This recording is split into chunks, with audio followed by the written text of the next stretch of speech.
Well, I guess this is the first one of these. I'm trying to see if this will work out. It's going to be like a quick hour stream um, that I can add during my work week or something. Let me give a second so I can drag chat because I need to have my screen on full to get this nice, fascinating intro.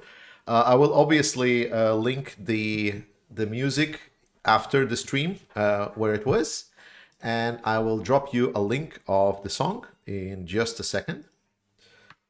Just let me out. So, hello, Ireland. I see Ireland, but guys, I have no idea where the rest of you are from.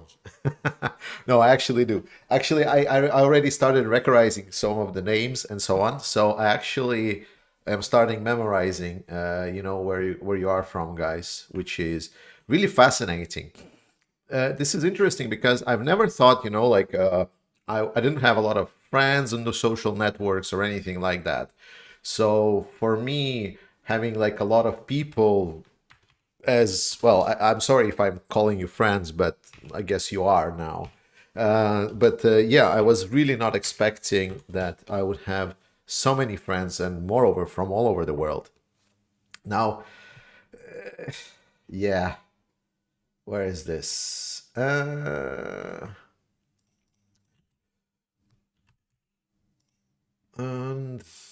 there we go. Here is the link. This is the song from today's intro. It's sung by Sky. Brazil, hello. Aspen, yes. Frostflake, very nice. Very, very nice.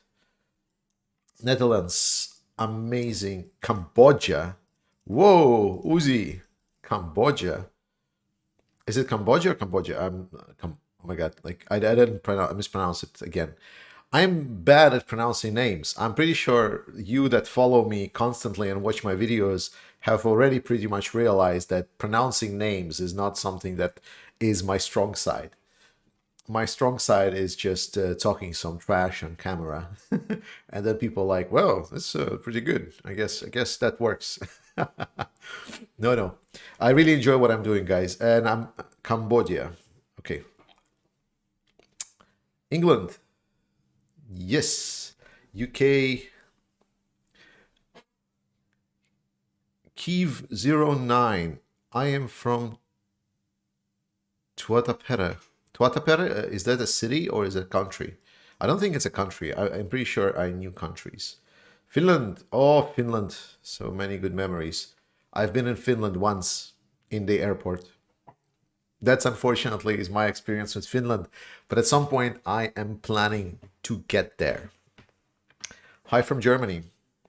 Yes. Germany. Germany actually has been. Some people, let's actually start talking. I think this is a good place to start. So, kind of comments on my previous videos and so on. So, one of the things that people misunderstood, I would guess, in my previous videos, because I often before was shitting a lot on Schultz and saying that, it's like he's acting too weak and so on.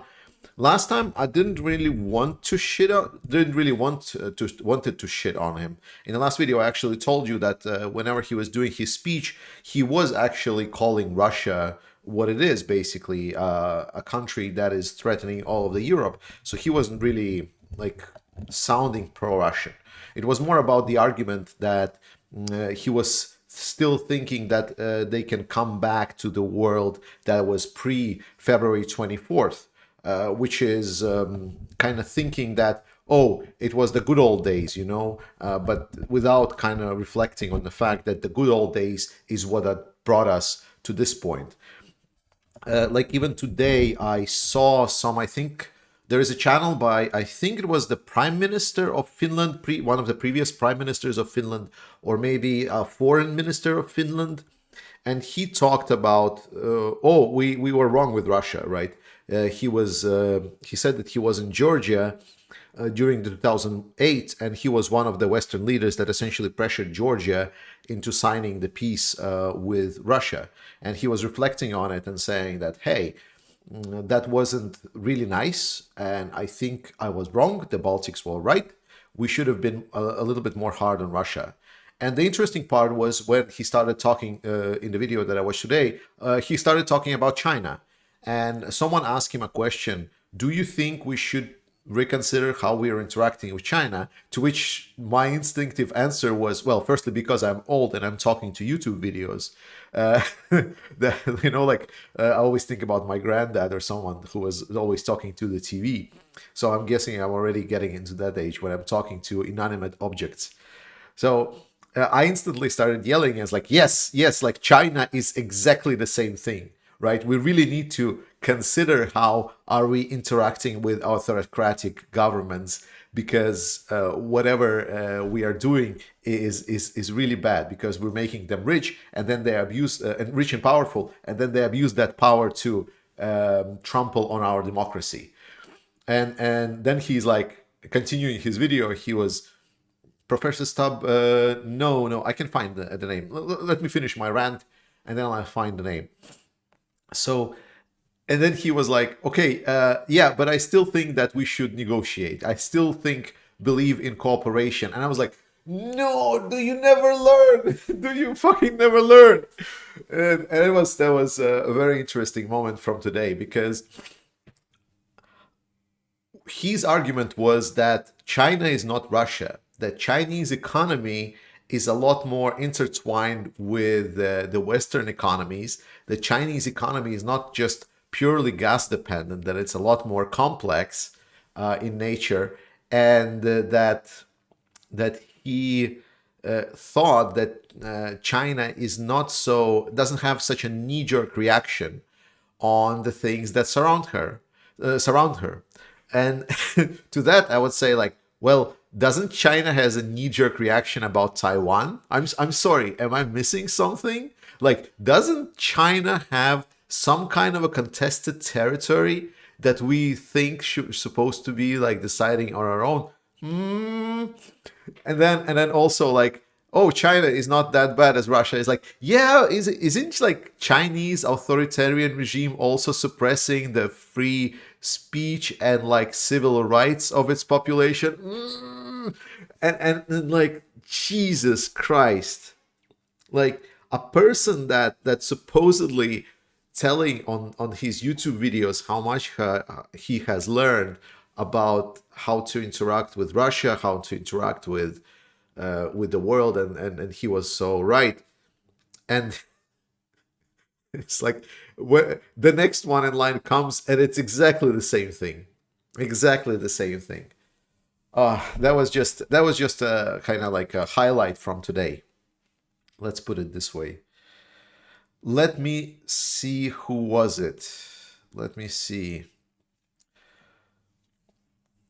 Yeah, greetings, Spain. Very nice. I could never pronounce Mike Krug. I can never pronounce correctly the Umo. I always mispronounce and butcher it, so I'm instantly sorry. Okay, can I get the library? History. So it was, yeah. It was Alex Stubb. Do you know Alex Stubb? People from Finland.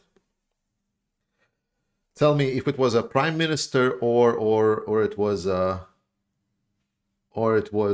someone from the foreign ministry or something.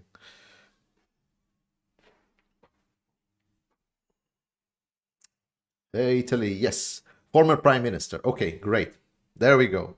So yes, I was listening to the former prime minister of Finland today, and it was it was something. It was definitely interesting. All right, so how are you doing, guys? So today we are starting, unfortunately, on kind of a sad note.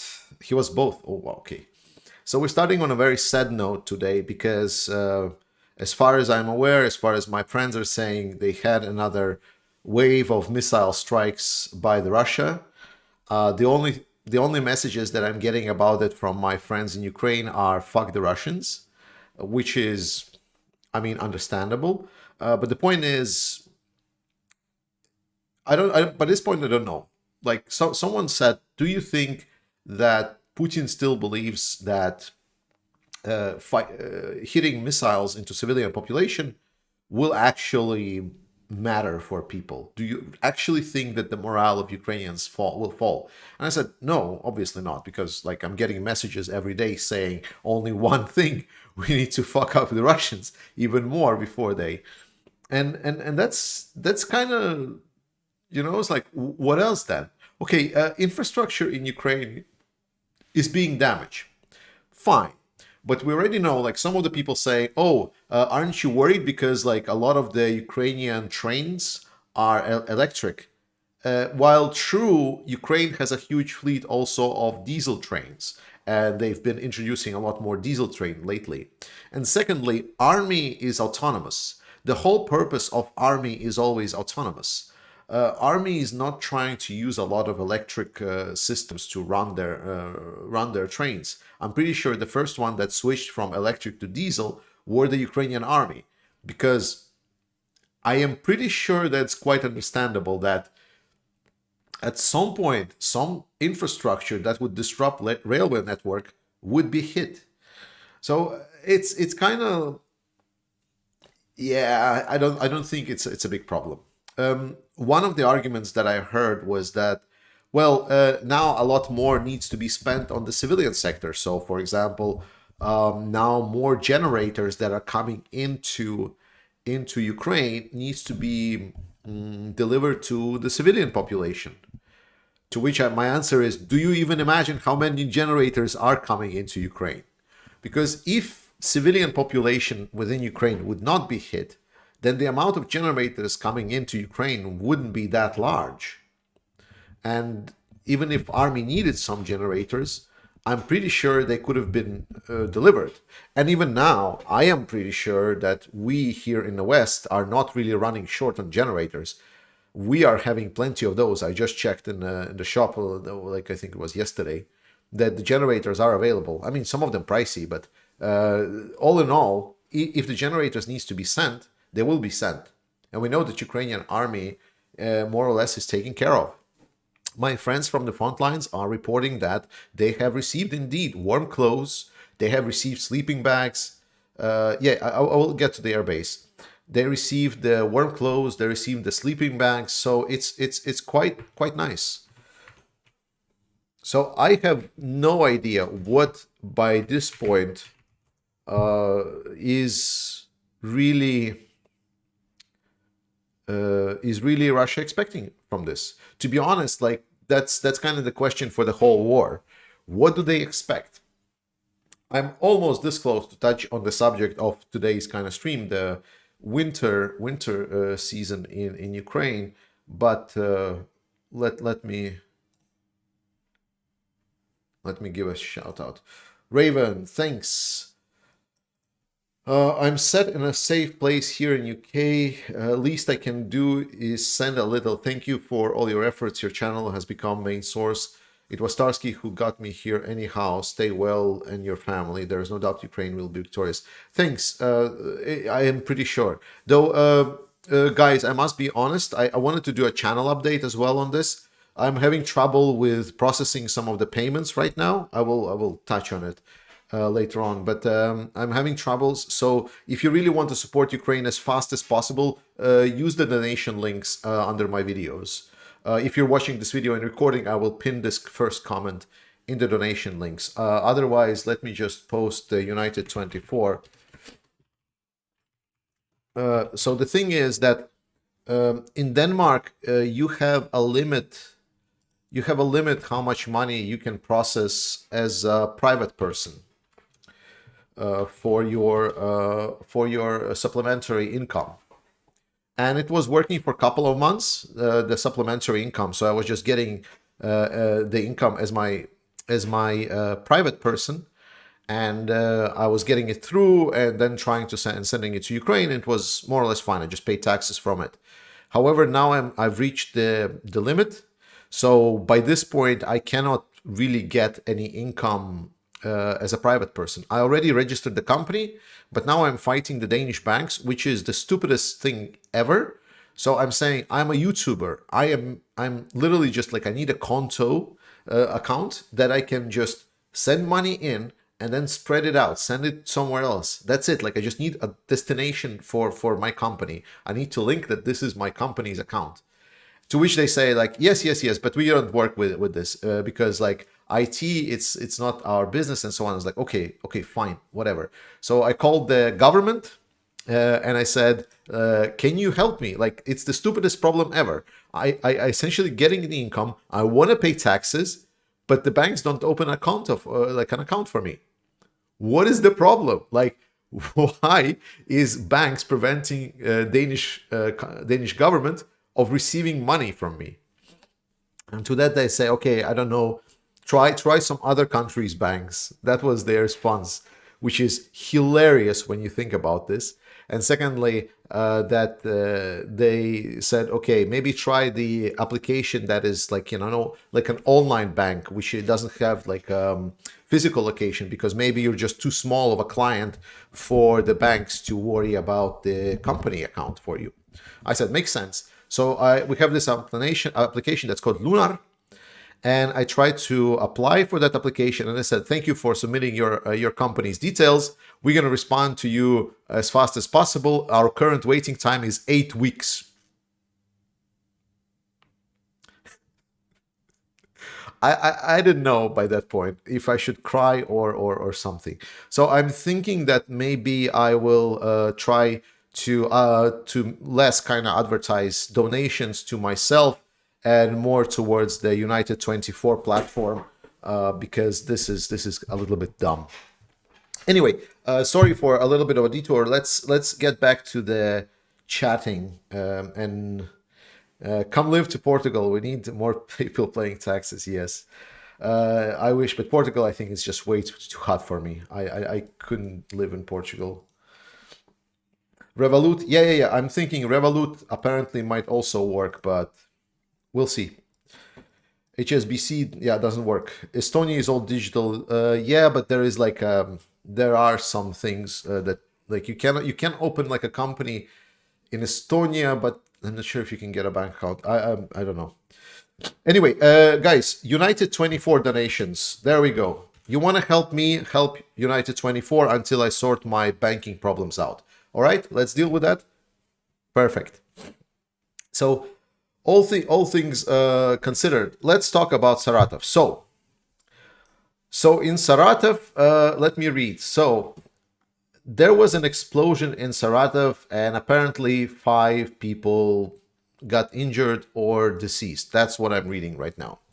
This happened about the same night as Ukrainians essentially said that they will test their new drones. A couple of days ago, Ukroboronprom, which is Ukrainian weapons manufacturer, posted essentially a couple of videos. First video was they are producing the 152 millimeter artillery shells, which is super important because imagine this. So you're a country, a huge European country, and your main caliber of your heavy weapons is 152 millimeters. You have stocks of those, but you have zero your own production of that weapon types.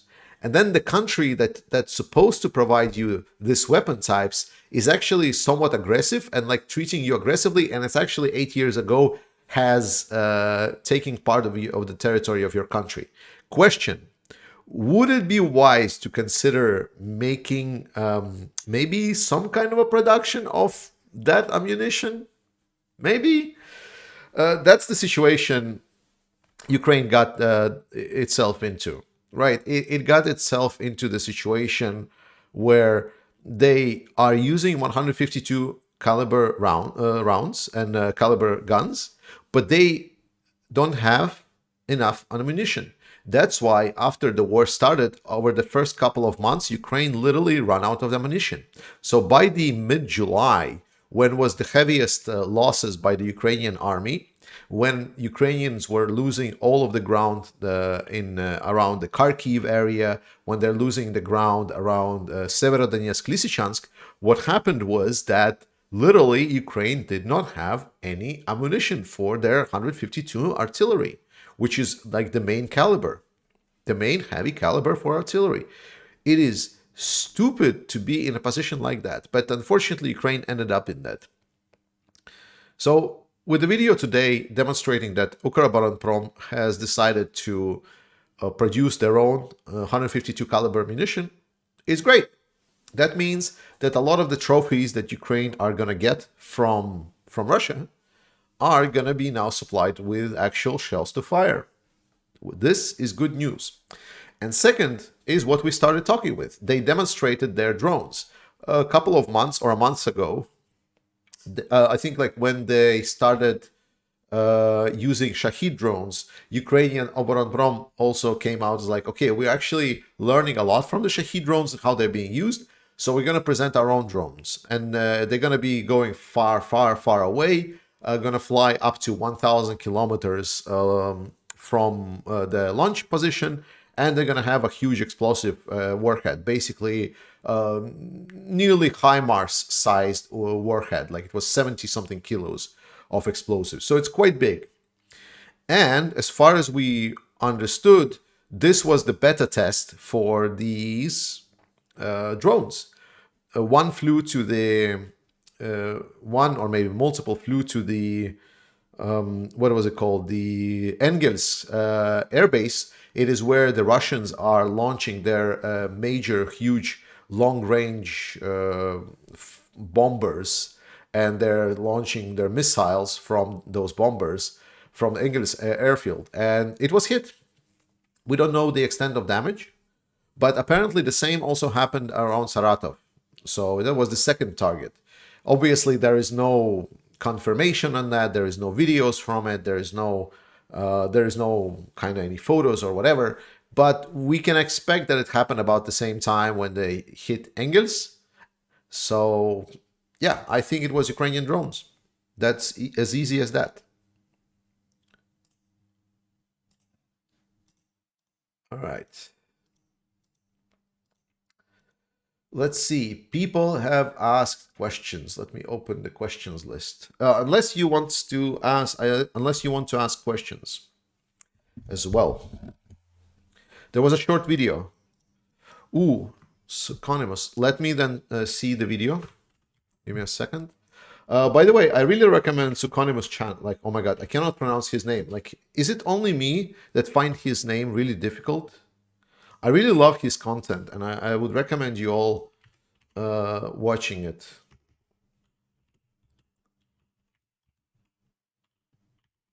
But the name of his channel, Sucomimus. Jesus. All right. Let's see. Whoop. Yes. There we go. I actually can even do like this. Let's do it this way. Nice English. Yes, that's true. Ukraine airstrike bills. There is a video from Engels. No. This is the other explosion. Like, this is the explosion about Engels airfield. This is not the Saratov airfield.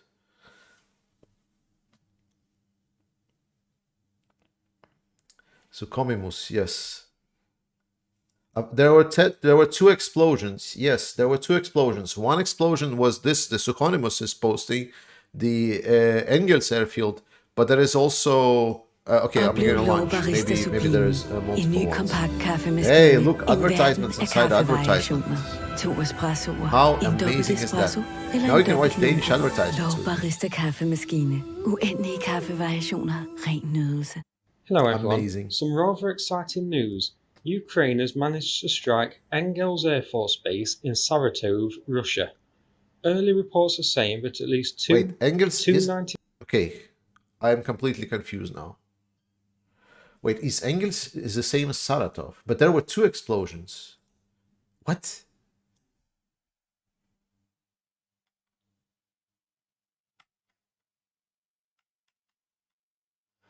Oh wait, let me stream my confused face. Sorry. I was like, what? I was completely sure that it was two explosions. Am I going crazy? I think I'm going crazy. The Engels base is at Saratov. Yes. Okay. So Engels is at Saratov. But was there second explosion?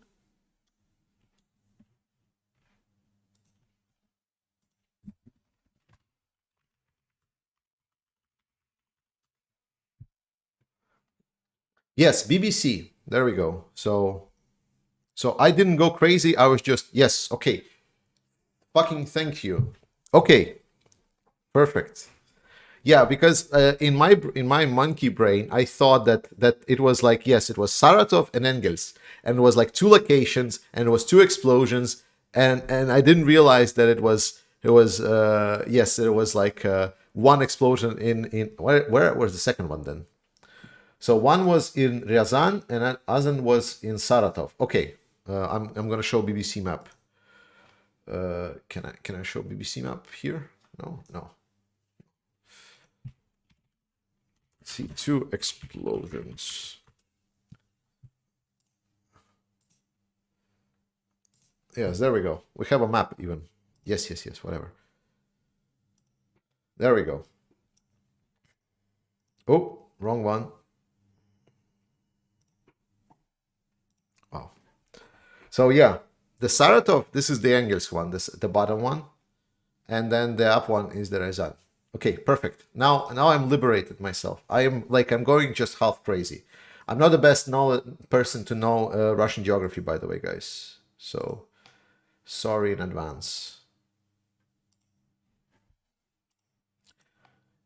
Anyway, so I guess we're done with the topic. So there was two explosions. I believe it was drone explosions. So let me see what you're saying. I don't think these drones can destroy Kerch Bridge. I would be careful thinking that these drones can destroy Kerch Bridge. Maybe they can, but I don't think so. Yeah, Engels is important because it's a field where they're able to launch the, how do you say, the long range nuclear bombers from. This is the essentially, think about if it would be B-52s and they would be able to be launched only from a specific airfields. And this would be like the closest one to Ukraine. So think about it this way, like, right? So Ukraine essentially struck an airfield where there was a lot of strategic bombers that can carry nuclear arsenal, and they've been hit. So that's a big deal. And important thing why they wanted to be at Engels, it's actually quite dumb. I've listened to the expert, and I mean, it sounded like a hoax, but to be honest, with Russian weaponry, it might be true. So I was listening to this weapons expert, like a aircraft expert, and he was saying that the problem of launching these long-range missiles from the bombers, these heavy bombers, is that those missiles are quite old, and some of those missiles can be duds. So their engine might not start. Therefore, these bombers can only do it above the sea. So they need to fly above the Azov Sea. I think it was Azov Sea. Again, geography, not my strong thing. So they're flying over the sea to launch these missiles. So in a case, if the engine doesn't start, it will fall down into the sea and not onto some Russian village or somewhere. Again, I'm not sure how accurate or inaccurate it is. It was just an interesting comment. See Azov, yes, perfect. It was hilarious. Two guys smoking. Yeah, I think, like, to be honest, I think it was two guys smoking, yeah. Have you seen any smoking guys in the videos? From Sukomimus. Oh my god, I need to learn his name. I hope Ukraine retakes Azov. Ukraine is going to retake everything. Guys, Ukraine has not engaged its main force yet. Like, we need to understand that so far some things are happening on the eastern front lines, yes, but Ukraine still haven't engaged its main force. Like, a lot of the forces that are on the ground in Ukraine have not been deployed. But, and this is, you can say this is, how do you say, like a insider knowledge? I don't know. Call it insider knowledge or not. So, Usually, some of my friends that are on front lines, whenever there was like some kind of big offensive on, big fights, something is happening, he usually would not come out to contact me. So I would lose a contact with him for some time. I haven't heard from him for a while now. So I'm not sure. What does it say? Anything? Maybe he's dead. By this point, I don't know. I really hope he's not, though. That would be counterproductive. But yeah, maybe he's just somewhere around Bakhmut, and it's just very, very hard. And there is also maybe not no connection. But the point is that I haven't heard from a friend that usually has been on the front lines for a while. And I'm obviously thinking optimistically here. I'm thinking that something is coming, and I'm hoping that it's going to come soon. But we'll see. I would say that we need to wait. Well, I don't think we need to wait. I would expect that something should be up in the coming days. I'm not sure if it's going to be if Ukraine will want to break Russia around Bakhmut. That is a possibility. Or Russia is going to attack, or Ukraine is going to attack somewhere else. We definitely see that. I've seen videos of Russia sending in new reinforced troops. The only difference is I was not sure where they were sending them in. They were like showing videos and of these Russian troops on the armor going into, I would expect, Ukraine, all happy, like yippity yappity, it's time to get rapidly on deployed to Ukrainian front lines and get blown up. But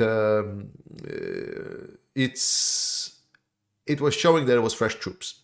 So my thing is that some of the trained mobilized troops that we were talking about a while ago are now finally being deployed into Ukraine. So I think new mobics are coming in. But let's talk about winter. Like we called in this stream to talk about winter. So let's talk about winter. First and foremost, I think you should all watch Perun's video on the winter. I think his takes on the winter were really good. And the point is that Russia are pretty knowledgeable on how to deal with winter. Not only Russian soldiers, but also Russian people. Yeah, we can make jokes around them that they can live in cold conditions, but more or less they'll at least know how to treat themselves. It's not that they've come from, from countries that are within the tropical zones of the world. Like Russians have been living in a very cold environments, and some of them have been living in a very, very cold environments. So I'm pretty sure they can survive. So people ask me, like, how many Russians do you think search pronounced Sukhomimos? Okay, but people have asked, like, how many do you think Russians will die from the cold? And my answer, I don't think that it's going to be that many as we expect. Let's put it this way. I think there was definitely going to be a certain number of Russians that are going to be dead because of the cold. What I think, though, the main thing that's going to be is that they're going to have hibernation, and they're going to get slow, and they're going to get sloppy, and they're going to think more about how to survive and get cold, and they're going to less think about how to fight Ukrainian troops and how to attack Bakhmut, for example.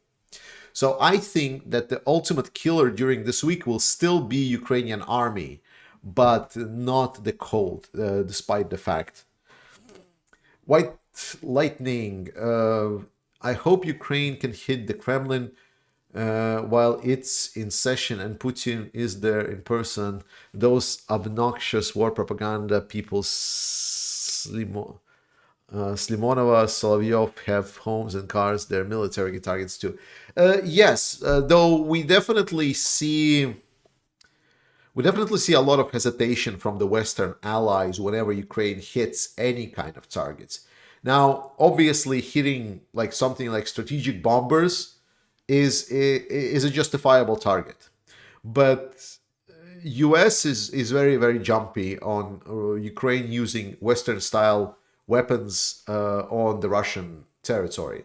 For example, we definitely know that Ukrainian HIMARS are well in range around the many military objects around Bilohorsk. That's just north of Kharkiv. Yet they don't strike it. Why? Well, obviously there is a taboo on striking Russia, which which I really hate. I think this is one of the stupidest requests that I've heard, and I'm really happy to hear that there finally are some countries appearing inside of NATO that are fighting it, because that is a stupid request. It's like, oh, don't strike the country that is attacking you every week with over 100 cruise missiles. Wow, nice. All right, let's see additional questions. True mark, yeah, I know, right?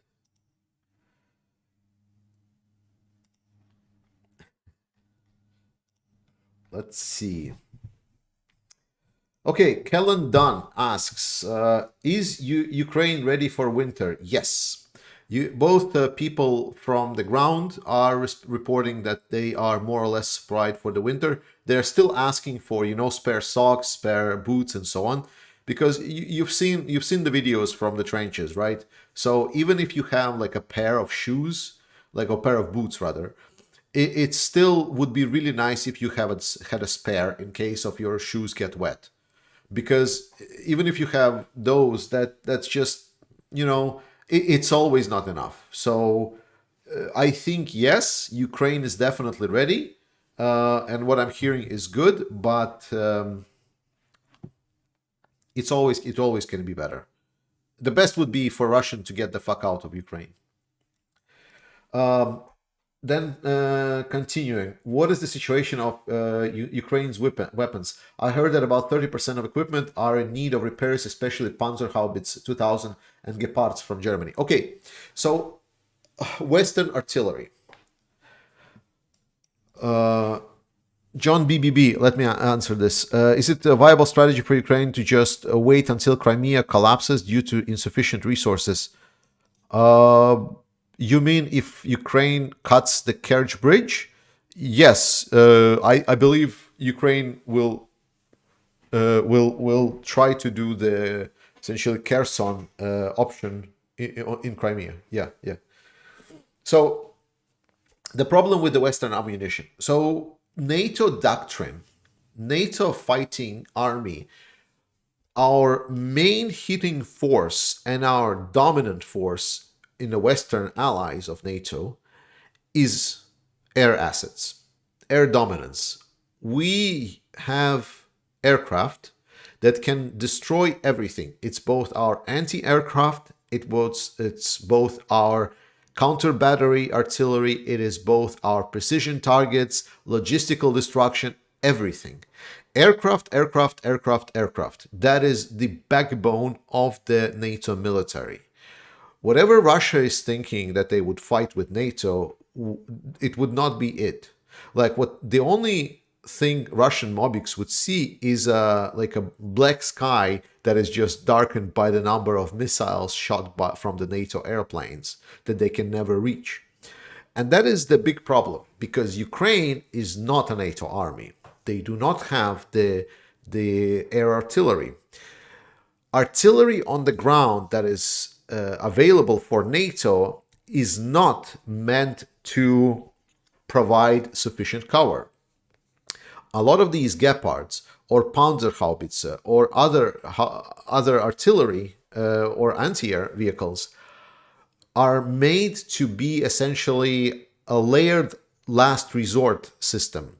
It is not expected that they would be used non-stop and they would be firing hundreds of shells per day or even more.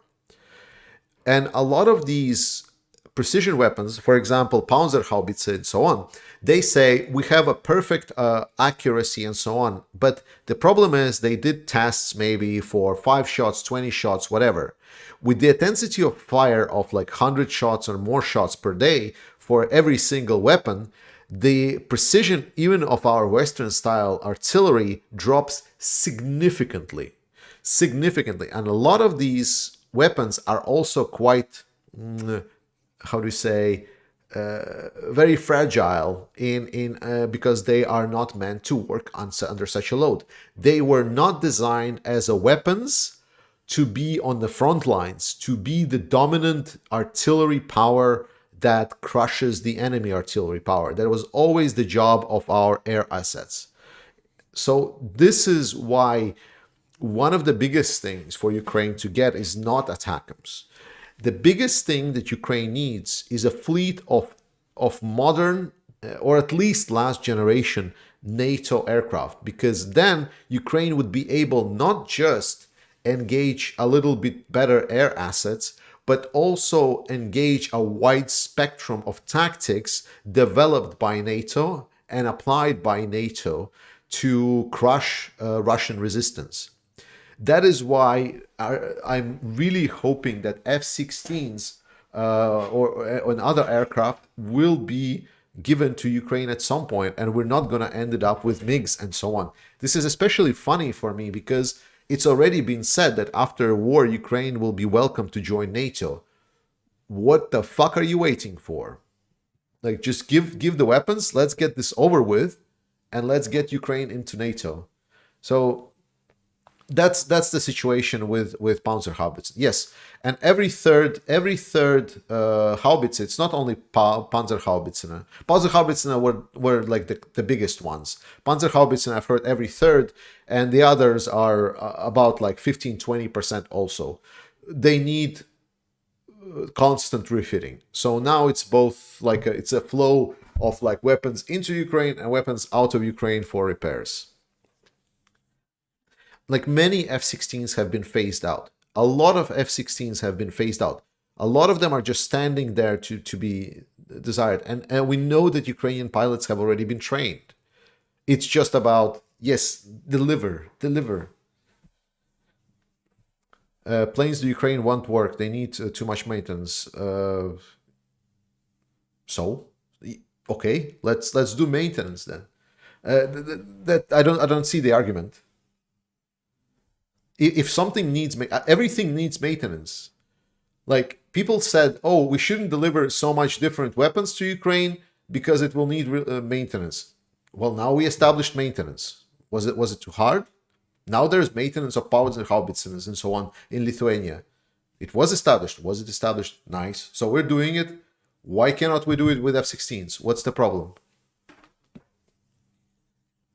Like, oh, planes are different. Like, if a piece of metal flies, that's totally different. Okay. Right. Continuing. What is the realistic figure for Ukrainian casualties? So Ukrainian officials are stating that it's about 13,000. Ukrainian casualties and Ukrainian numbers are usually more or less accurate. I would estimate that Ukrainian casualties are currently about 1 to 4.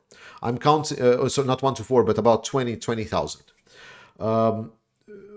Compared to numbers what Ukraine gives out and what later like Pentagon gives out and other intelligence services, we can see that right now Russian like the either disabled or dead Russians is about in 80,000 spectrum-ish.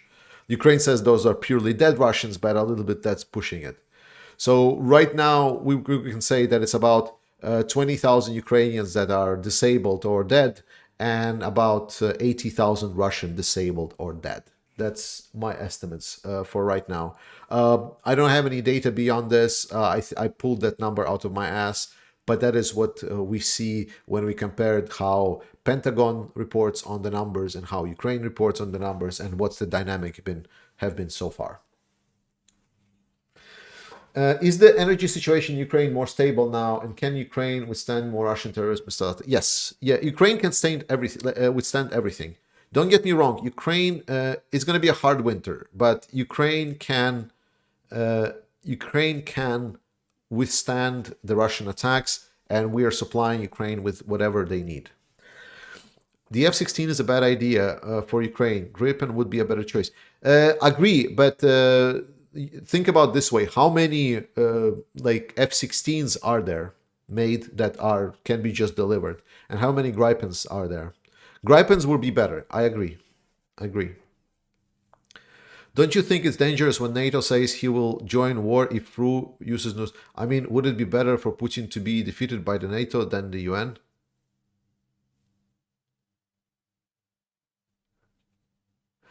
Don't you think it's dangerous when NATO says we will join the war if Russia uses nuclear weapons? I mean, wouldn't it be better for Putin to be defeated by NATO than UN? I mean, I guess you're meaning Ukraine. So Putin defeated by Ukraine and then NATO not joining if Russia uses nuclear weapons. Is that what you're saying? Is like, should we fight if Russia uses nuclear weapons? Yeah, I think I should, because I don't understand. Like at moment, we need to understand, at the moment that Putin uses nuclear weapons, the conflict becomes existential for us.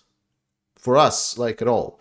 Like, I know that some people still think it's like, no, we can still get away with this. And I mean, there is still an option to get it. Like, everyone in the world said to Putin, don't use nuclear weapon, and he will not use. Like, I think there's 99.9% chance he will not use. So I don't think he's going to use it ever in this conflict.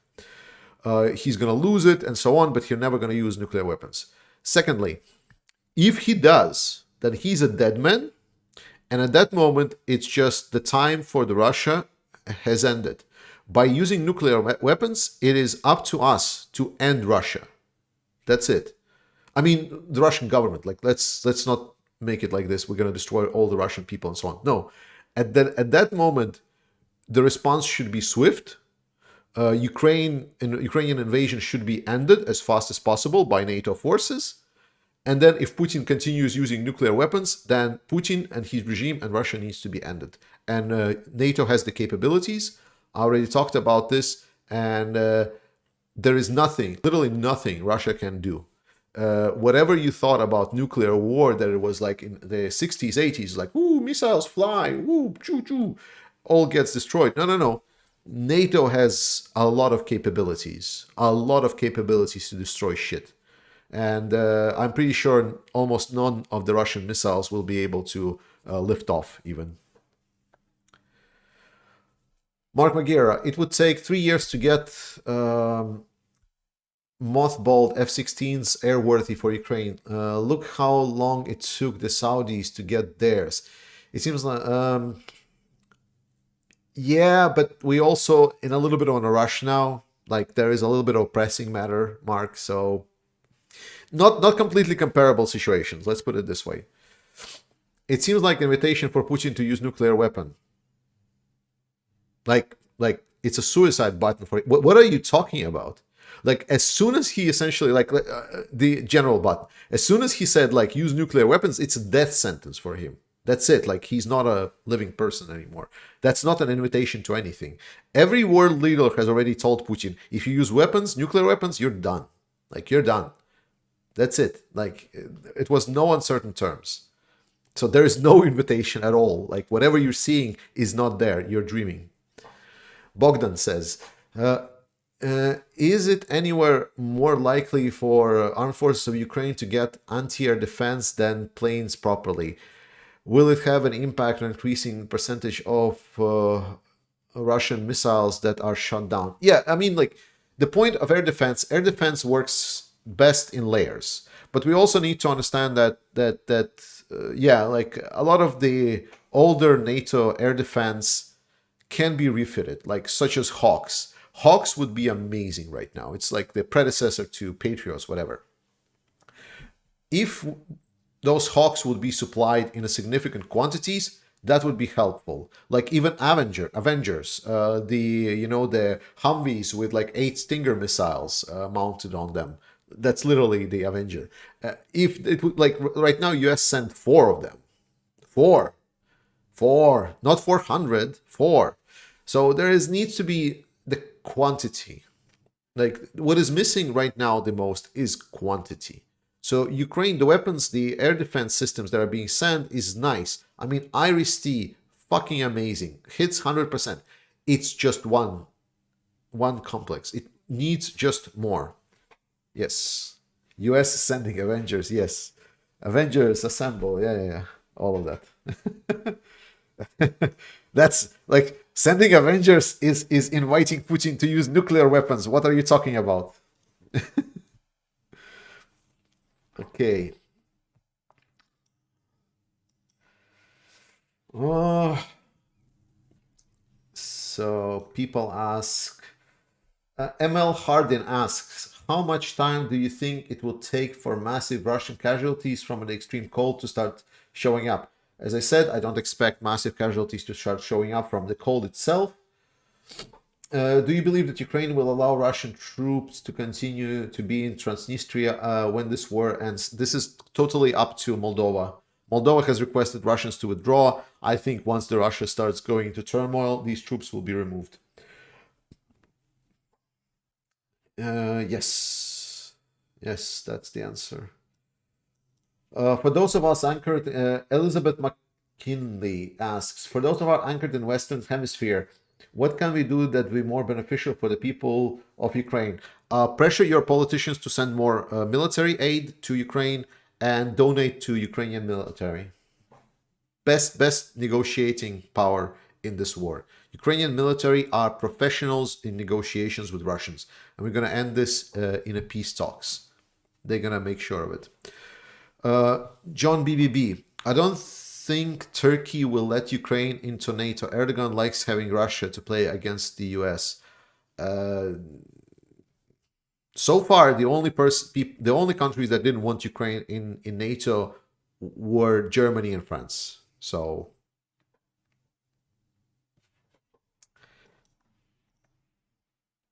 it's nice to blame Erdogan, but it wasn't. White Lightning, thank you so much, but you don't have to donate. Like, I know that you're also a subscriber and member of the channel. Like, you're doing a lot already. So, but big thanks for $5.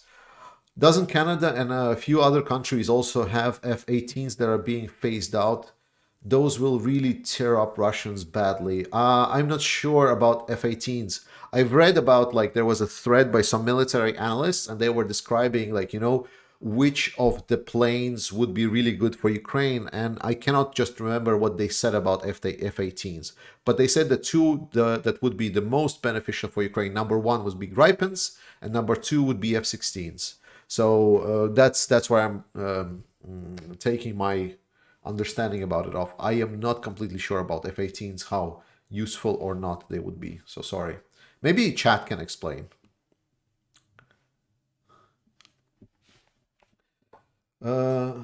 Yes. Michael G asks, are the Mad Max Thunder runs still on the table when winter warfare is starting? So the problem with Thunder runs, they were effective in when the Russian lines were kind of thin.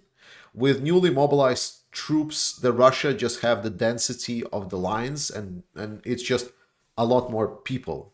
So it's harder to just drive by a group of Russians and not meet resistance further down the line. So maybe yes, but at some point. I definitely know that A10 it would be terrible for Ukraine. A10 would be absolutely stupidly terrible for Ukraine, because as far as I understood, A10 requires a full air dominance before it can operate. So it would be in the same position as Ukrainian Bayraktars, that it's just too big of a target to miss and too slow to escape anti-air.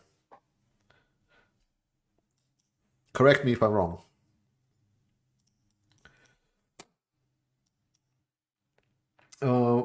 Diane Andrews, what are the politics dividing or uniting Kadyrov, Prigozhin, Surovikin?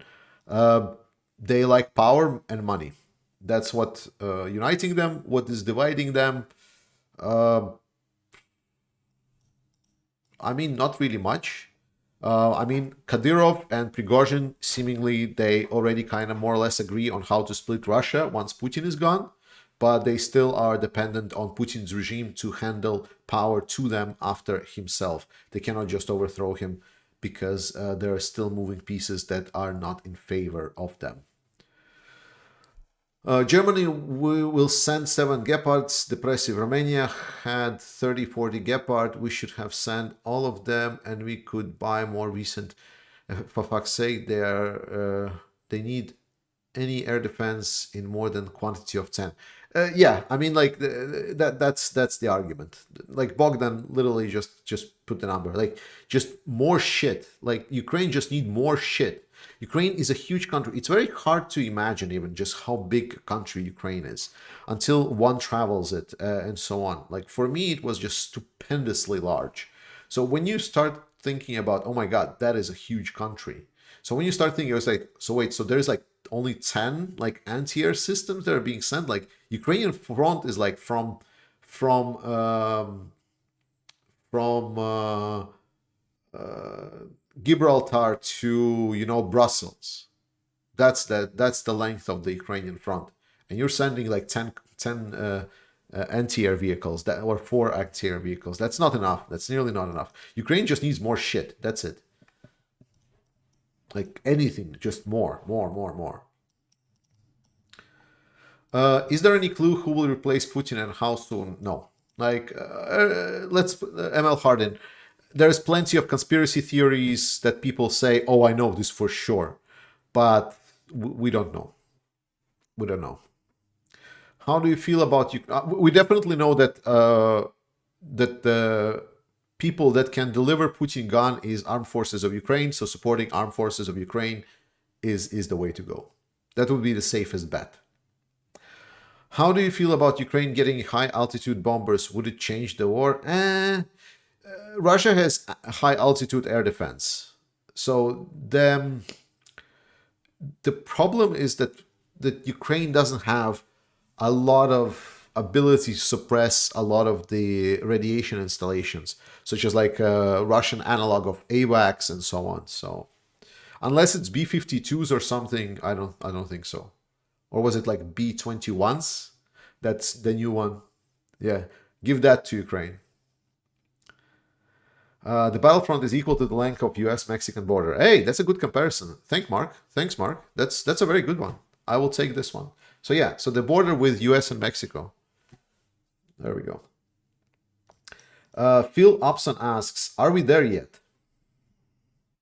Almost. It's Crimea left, like Zaporizhia, Luhansk, and I think Donetsk and Luhansk areas are gonna fall in once Crimea is taken. Do you think when Putin will be gone, there will be any changes in Russia? Yes. John BBB, I think I heard you say you're in IT. Have you heard of any development of autonomous drones, loitering computer vision trained to detect tanks and SAMs? Seems like someone should try. I mean, it's obviously in development, like, but it's all probably how do you say? It's all classified. But I would easily imagine that these things exist, right? Already now, a lot of loitering munition that I saw and people are saying they're highlighting already targets that are, like vehicles and so on. So the only thing that is missing is a friend-foe recognition, right? If a drone camera can highlight a target, then the only logical next step is to realize, is this a friend or a foe? And then once it's that in place, then the next step would be, is that a value target or not value target? That's something that is probably somewhere already getting done, and we can see it at some point. But I don't think this is still mass produced. If something like, for me, I'm a layman, but if anything that this war have taught me is that quantity matters. It's nice to have a lot of these fancy toys that you have maybe 10, 20 pieces of. They definitely can make a change, especially when we saw like what 20 HIMARS are doing to the Russian military. But if there would be a fleet of like a couple of hundred of HIMARS shooting every night, that would matter a lot more. So quantity definitely matters. Is Crimea sort of the Florida of Russia? I couldn't say. Also, Crimea is Ukraine. Why do you say it's Russian? Crimea is not Russia. Crimea is Ukraine.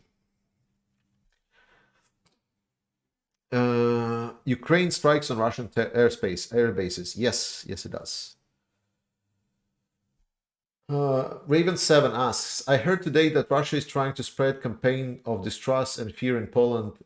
This is regarding Ukrainian refugees. What do you think of this? That was something that Russia was doing from day one. Like they were saying that Ukrainian refugees are really bad, that all of the Ukrainian are Nazis, that they are bringing poverty, that they are going to steal everything. It's a standard Russian narrative.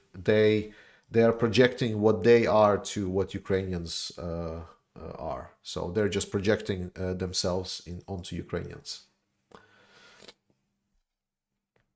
Lorna Morgan asks, hi, Georgi. There are persistent trolls that Poland is ready to invade Western Ukraine. Oh, I've heard this one before. That there was much hilarity and suggestions. Poland declares war, Ukraine surrenders to Poland and is absorbed, therefore being part of NATO and EU. Nice dream. Is this feasible? Jesus Christ.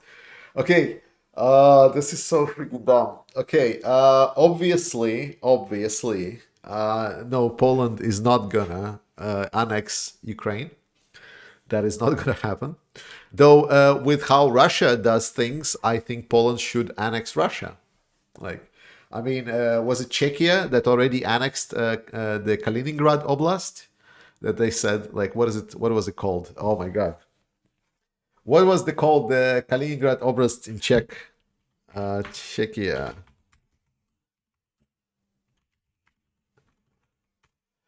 Yes. Kralovets region. Kralovets. Yes, Kralovets. Yes, or Kralovich. I don't know. Let's go with Kralovets. Yes, Kralovets. There we go. So I think Poland should annex Russia. Then Russia becomes part of NATO. And then Russians can say that NATO occupied Russia. And then Russia can fight Russia for the freedom of Russia. What a plan.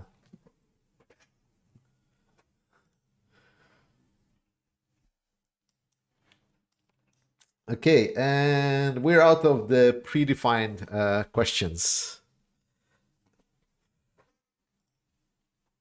Yes, so I mean, the stream is also over 1 hour. That's pretty good. All right, guys, last 15 minutes. Let's talk it over. This was kind of like the fast stream, I guess, that we're making. It's the first one of this. I was thinking if I should prepare some kind of agenda or not. Oh right, the second thing, shit, I totally forgot. So I made this video where I was talking about the fact that the West is supporting Ukraine with a lot more like supplies, money, and military equipment than it was ever delivered to Russia. Not ever delivered to Russia. That was done during, for example, while supporting the Afghan forces in Afghanistan, like Afghan militia. And the second comparison was to the Soviet Union during the Second World War, during the Lend-Lease. So a couple of corrections. In the first video, I don't know why I blanked so hard, but I said that US delivered A-20s to Afghanistan. That is not true. That is not the plane that I was having in mind. It was A-29s, I believe. It was, if like, I don't want to be wrong again. So let's say if it's A-29 plane, I think it's a plane. It was Tucano. Yes, so A-29s. There we go. So yes, so it was A-29 planes, not A-20 planes. Like when I later Googled A-20 planes, that was completely way off. So that is the first thing, but it was still hilarious. It's a propeller plane. It's not a very modern one. That was the first thing. Then the second one, I said that people said to me, like, why would you compare to Afghanistan? Because there was a lot of US forces. Yes, but what I wanted to compare is how much the local forces received from the Americans. So that's why was the comparison. So the numbers that I showed there for the Afghan forces were the numbers of US supplying the local Afghani militia. It was not what US spent on itself. It was not included in that. And then the next one is, yeah, it was stating that it was incorrectly assumed. I said that Ukraine received 14 and a half times more money than the Soviet Union received during the first year of the Lend-Lease Act. And people pointed to me out that that was not completely accurate, because the Land-Lease Act for Soviet Union started is in September, and therefore it was only delivering for a couple of months. So a little bit more accurate would be comparison to the second year. And if we compare it to the second year, then we can say that what Ukraine is getting is just a couple of times more than what was delivered during the second year to the Soviet Union during the Lend-Lease, which is still huge. Don't get me wrong. The point still stands. The point is that Ukraine, a country that is not as big as the Soviet Union, is getting more supplies in weapons and equipment and financial backing for the weapons only. I was not touching on refugees. I was not touching on economic aid. I'm just was touching on the military equipment, the cost of it, and the financial backing to purchasing of military equipment for Ukraine. So Ukraine is getting a lot, and we should give some credit to the Western allies. But as I said, it's never going to be enough for me. I'm going to be bitching that Ukraine is not getting enough stuff until the end of the war, until the last Russian is either rotting inside of Ukrainian land or is running with his pants down and shitting himself over the border towards his mother homeland.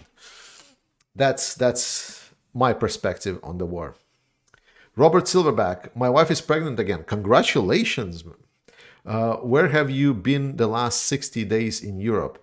Not much. I've been to Poland. I've been to Łódź in Poland, and that's pretty much it. I've been staying mostly in my home in Denmark for the most part. I am not that frequent of a traveler.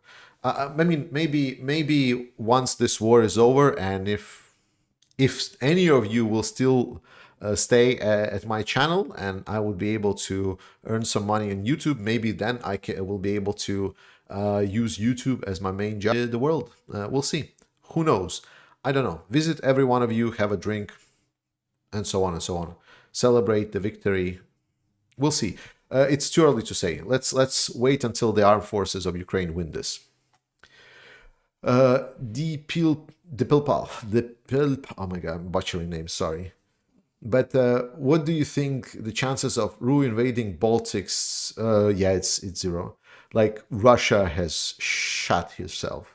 Like, Russian army is complete joke. If they try to invade Baltics, they're going to be ended. Like, there is no chance. No chance.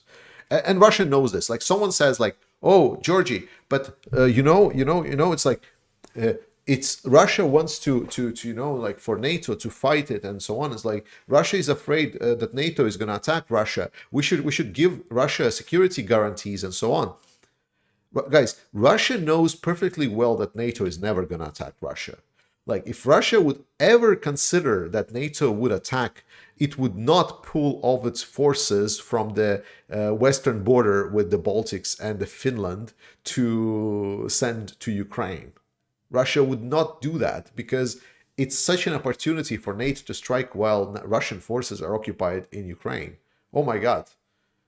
I mean, it's a joke. Like, Russia invading anyone, Russia can only invade itself. That would be the best part. Like, Saratov.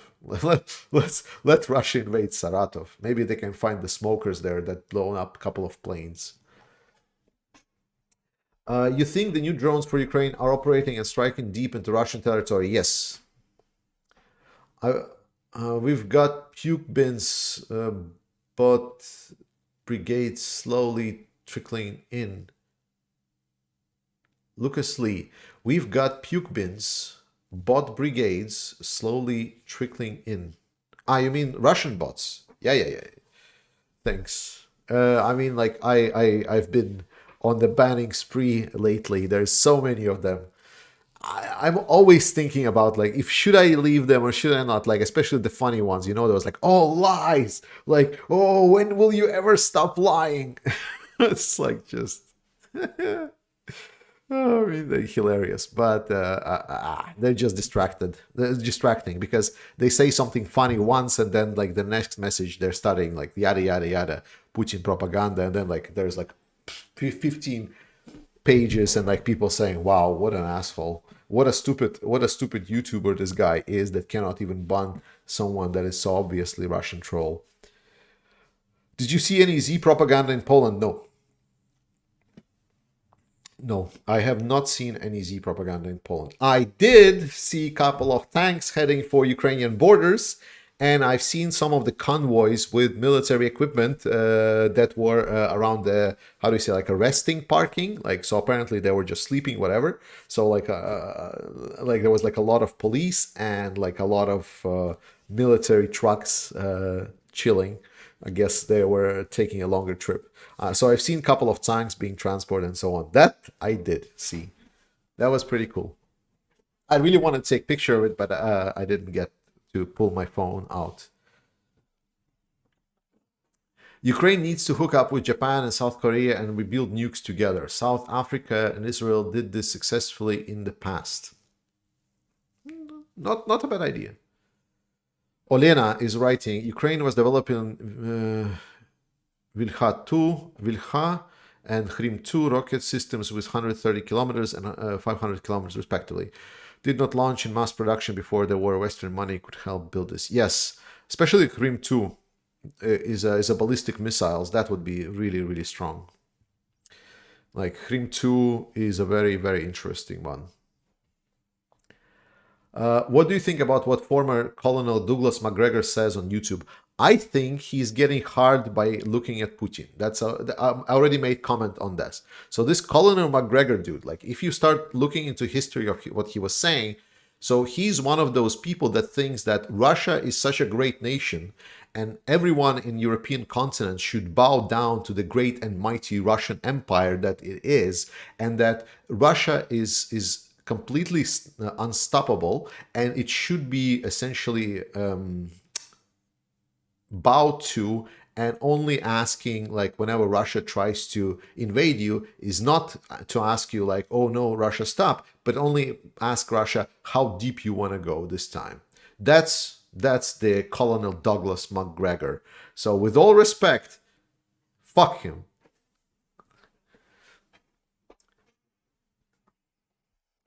The truth teller, what do you think of Kazakhstan shaking off Russian influence in their country? Could they be next to be invaded? Yeah. Yes and no. Like, obviously that after this failed invasion to Ukraine, Russia is not invading anything anymore, at least for the coming 10 years, because Russian army is not existent by this point, right? Russia does not have an army. But will it invade Kazakhstan? It would be a very, very lucrative piece. Very, very lucrative piece for Russia to invade. But Kazakhstan is in a very close relationship with China right now. And I believe that they're coming in with close relationship. So, yeah. Yeah. If you had 8 beers and encountered Elon Musk and the Bobs, what would you say to him? I mean, like, I don't have strong feelings about Elon Musk's. Like, he's a multi-billionaire. Like, he doesn't understand the concept of things that we are, as like local normal people, are struggling with and so on. Like, he was born in ultra wealth. Like, he is. It's I'm pretty sure it's very hard for him to even understand what it is that the normal population is struggling with.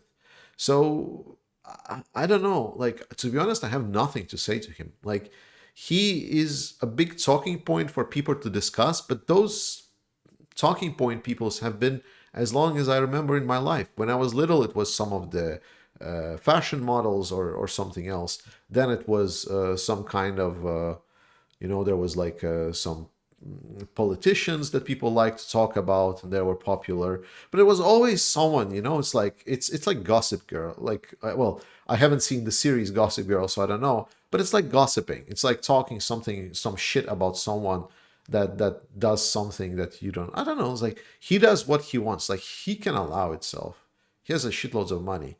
I think we're giving way too much importance to what he does. I don't think it's worth it. Elon wasn't born in ultra wealth. Oh, really? Oh, really? Oh,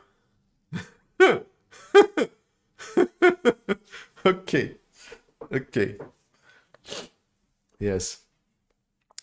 Yes. All right. 5 minutes. Anything else quickly for us to cover? So next video will be tomorrow. I will make tomorrow another video. I will see how this stream will go. I will see if the response is interesting enough. I think we should interact more. I definitely think that we should interact more. The problem is that these days it's quite busy at my job. So I'm very happy that there's much stuff to do at my job, but I'm not sure if I have enough time to make like 5 videos a week or 10 or 7 videos a week. Marco Kashina, who you think will take more advantage in the wintertime? Definitely Ukraine. Probably mobility will slow a bit down. Yes. No, it's not about troops slowing down. Like the advantage, watch Perun's video on winter warfare. He covers a lot of this. Just go Perun. He's really good. And Ukraine definitely has the advantage because favorable logistics favors the winter campaign. So it's going to be Ukraine, I think. Nominally, at least, it looks so. Bogdan, if you could try changing your webcam so that it does not suddenly defocus, cannot control. It does it on its own. What DPLPAL,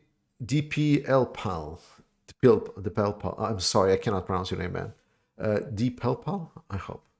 What is the general mood in Denmark and Sweden towards Ukraine, Russia? Supportive, very supportive. Wait, not Russia. Russia, I mean, Denmark, there was a lot of, like, not a love, but Denmark was definitely one of those countries where this perception of Russia as a magical place. You know, it was like some romantic idea about traveling through Russia, seeing that Siberia and so on. So in Denmark, definitely one of those countries where a lot of population thought about Russia as this magical place, and for whom the relationship between Russia and their neighbors wasn't something big. It has changed since. Have you seen Timothy Snyder's Yale Courses of Ukraine History series? Yes, I've looked through all of them. They are amazing. Recommend you very much. Do you think that when Ukraine frees all her territory, that Russia will not try to take it again in the future? Russia will have other shit to deal with. We need to understand, after the fall of Crimea, I am agreeing with a lot of analysts that the turmoil in Russia, internal turmoil, will blow up.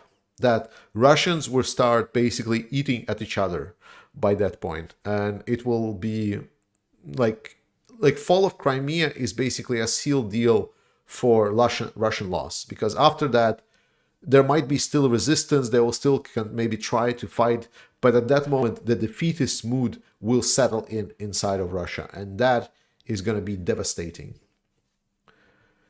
Did you see the report by Rusi recently released, the Russian air war and Ukrainian requirements for air defense? No, I haven't seen it. Do you think Hungary general population supports Ukraine? I am not sure, because there is a lot of state-controlled propaganda in Hungary. I'm not sure how much of that propaganda is being consumed. My perceptions are biased because Hungarians that I'm talking to are outside of the propaganda loop. Have you heard something about the martial law in Russia for the next year? Yes, I've heard, but I haven't heard anything concrete. So for now, it's only rumors that Russia wants to implement martial law. It sounded kind of a little bit like, like a hoax.